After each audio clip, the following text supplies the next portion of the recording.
No todos los jugadores están hechos para jugar en los clubes más grandes del mundo. Algunos, cuando llegan a esos equipos llenos de foco, de presión, de expectativas, simplemente se apagan, se pierden en el ruido. Pero cuando regresan a donde todo comenzó, o cuando encuentran un lugar que les permite ser ellos mismos, allí es cuando brillan de verdad. Hoy vamos a hablar de esos jugadores que nacieron para brillar en clubes pequeños o medianos. Cracks que, lejos de los gigantes, se convirtieron en leyendas, porque a veces para ser grande no necesitas un club grande. Jugar en el Real Madrid, en el Manchester United o en el PSG no es solo cuestión de talento, es una cuestión de personalidad, de saber lidiar con la prensa, con las críticas, con la obligación de ganar siempre. Hay jugadores que técnicamente lo tienen todo, pero emocionalmente no están listos para vivir en ese mundo, y eso no los hace peores, simplemente los hace humanos. El problema es que cuando no funcionan en esos clubes, el mundo suele llamarlos fracasados, pero la verdad es otra. Esos jugadores solo necesitaban estar en el lugar correcto. Anthony Dos Santos llegó al Manchester United como una joven estrella, después de brillar en el Ajax, pero en Old Trafford nunca llegó a adaptarse del todo. Las críticas llovieron, su confianza cayó y su juego se volvió predecible. Ahora en el Real Betis está recuperando su chispa, ha mostrado una versión más suelta, más creativa y comienza a ganarse el corazón de la afición. En un entorno con menos presión mediática, Anthony vuelve a divertirse. ¿Crees que vuelve a ir a un club grande en busca de revancha? Carlos Vela, una promesa en el Arsenal, pero nunca encontró su lugar. En la Real Sociedad se transformó en uno de los jugadores más determinantes de la liga. En la temporada 2013-2014 marcó 16 goles y dio 12 asistencias, llevando al equipo a competiciones europeas. Luego en Los Ángeles se convirtió en el alma del club, rompiendo el récord de goles en una temporada de la MLS,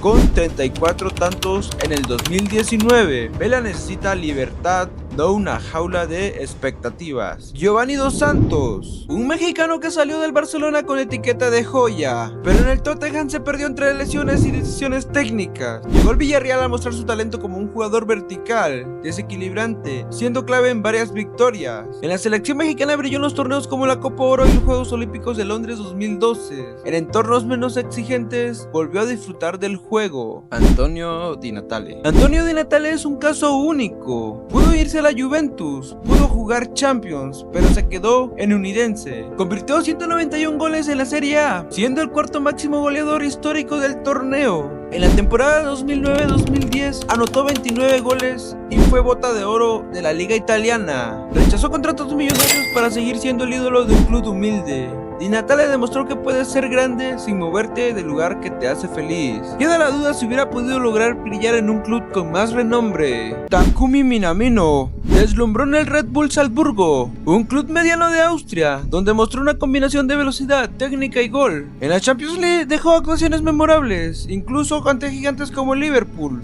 Esto le valió un fichaje por el equipo de Liverpool, donde se esperaba que se convirtiera en una pieza clave del ataque del club. Pero la historia fue muy distinta. No logró adaptarse al ritmo del equipo, tuvo poca participación y nunca encontró su lugar en la rotación. Fue en clubes como en el Mónaco, ya lejos del protagonismo de la Premier, donde volvió a encontrar minutos y confianza. En un entorno más relajado, Minamino volvió a destacar con su talento. A veces, lo que te falta no es nivel, sino un lugar adecuado para brillar. El Papu Gómez brilló en Atalanta como el cerebro del equipo, líder, asistidor y goleador. Fue la pieza clave del equipo que revolucionó a la Serie A con el estilo ofensivo bajo Gasperini. En la temporada 2019-2020 dio 16 asistencias y llevó al Atalanta a cuartos de final de la Champions League. Su paso por equipos como el Sevilla fue discreto, nunca terminó de encajar del todo.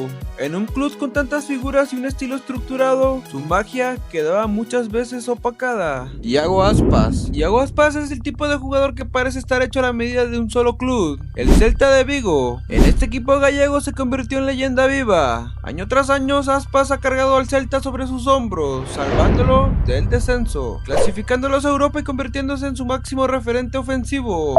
Su conexión con la afición, su entrega en cada partido y su instinto goleador lo transformaron en un símbolo. Pero su historia fuera del Celta fue muy diferente. Cuando fichó por el Liverpool, muchos esperaban que su talento explotara en la élite de la Premier League. Sin embargo, no logró adaptarse. Tuvo pocas oportunidades y su paso quedó marcado por una famosa imagen: un tiro de esquina mal cobrado, símbolo de frustración en Inglaterra. Luego pasó por el Sevilla, un club importante de España, pero tampoco logró brillar. Fue entonces cuando regresó a casa, y ahí, como si el tiempo no hubiera pasado, volvió a ser ese jugador determinante, líder y amado por su gente. Y Iago Aspas no nació para jugar en cualquier club, nació para brillar en el Celta. Y a veces eso es lo más valioso que cualquier título internacional, porque hay jugadores que no necesitan trofeos para ser eternos, solo necesitan el lugar donde realmente pertenecen. Si te está gustando el video, suscríbete. Ayuda mucho a seguir trayendo contenido como este. Radamel Falcao, el Tigre, fue uno de los delanteros más letales del mundo en su mejor momento. Su paso por el Atlético de Madrid fue legendario, goles, títulos y actuaciones inolvidables. Se ganó el respeto de Europa y el cariño de una afición que vio en él a un depredador del área, de los que ya no existen. Pero tras su brillante etapa colchonera, llegó una lesión devastadora. Aún así, grandes clubes siguieron apostando por él: Mónaco, Manchester United y Chelsea. Sin embargo, en estos gigantes, Falcao nunca pudo volver a ser el mismo.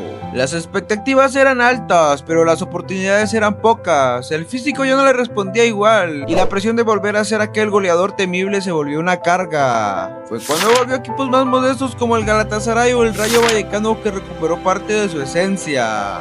Ya no era el mismo físicamente, pero su olfato goleador, su experiencia y su jerarquía seguían intactas. En estos clubes no fue uno más, fue una figura respetada, admirada y aún capaz de decidir partidos. Falcao brilló en la élite, sí, pero en su segunda vida futbolística en clubes más pequeños demostró que el talento verdadero no depende del tamaño del club, sino de la pasión con la que se juega, porque el tigre siempre caza, aunque la selva sea distinta. Jesse Rodríguez. Jesse Rodríguez fue durante un tiempo una de las mayores promesas del fútbol español. Criado en la cantera del Real Madrid, destacó por su velocidad, su desborde y esa chispa que solo tienen los jugadores especiales. En sus primeros partidos con el primer equipo deslumbró a todo. Muchos llegaron a decir que sería el nuevo Cristiano Ronaldo. Tenía el físico, el descaro y un futuro brillante por delante. Pero el destino tenía otros planes. Una grave lesión de rodilla lo alejó de los terrenos de juego justo cuando estaba en su mejor momento. A partir de ahí nunca volvió a ser el mismo. En el Real Madrid perdió protagonismo y tras varias sesiones en clubes importantes como el PSG o el Betis no logró encontrar estabilidad ni recuperar su nivel. En clubes como Las Palmas y el Sporting de Gijón tuvo destellos de calidad y en algunos partidos logró reconectar con su versión más letal. Lejos de la presión, encontró algo de paz. Memphis Depay. Memphis Depay es uno de esos jugadores que parecen estar destinados a brillar, pero no en cualquier parte. Su talento siempre fue innegable.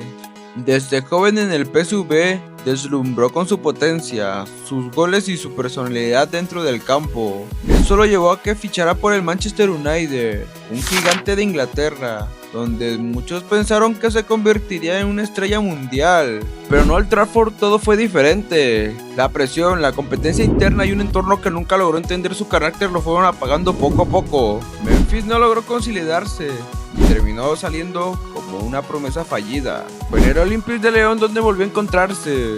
Lejos de los reflectores del fútbol inglés, se sintió libre para expresarse, para liderar, para ser ese jugador creativo y potente que siempre llevó dentro. En León fue el alma del equipo, el capitán, el goleador y el referente. Después su fichaje por el Barcelona llegó en un momento de transición para el club. Aunque mostró destellos de su calidad, nunca llegó a ser esa pieza clave que el equipo necesitaba. Otra vez, como en Inglaterra, parecía que las grandes instituciones no sabían cómo aprovecharlo. Hoy Memphis sigue demostrando su nivel en la selección de Países Bajos y en equipos discretos, pero siempre siendo el mismo, carismático, técnico, impredecible. Álvaro Negredo. En Almería y Sevilla era un delantero letal. Con el Sevilla marcó 70 goles en 139 partidos. En el Manchester City fue suplente habitual, pese a marcar goles importantes. Luego en equipos como el Valencia o el Cádiz volvió a ser referente. Sus mejores versiones siempre estuvieron en equipos donde podía tener más protagonismo. No todos están hechos para jugar en el Bernabéu, Old Trafford o el Parque de los Príncipes. príncipes. Algunos nacieron para ser ídolos en estadios humildes, en clubes pequeños que no ganan Champions, pero que tienen corazones gigantes. Estos jugadores nos enseñan que la verdadera grandeza no siempre está en los trofeos, sino en el legado, porque ser feliz, sentirse importante y darlo todo por una camiseta que te entiende, también es triunfar.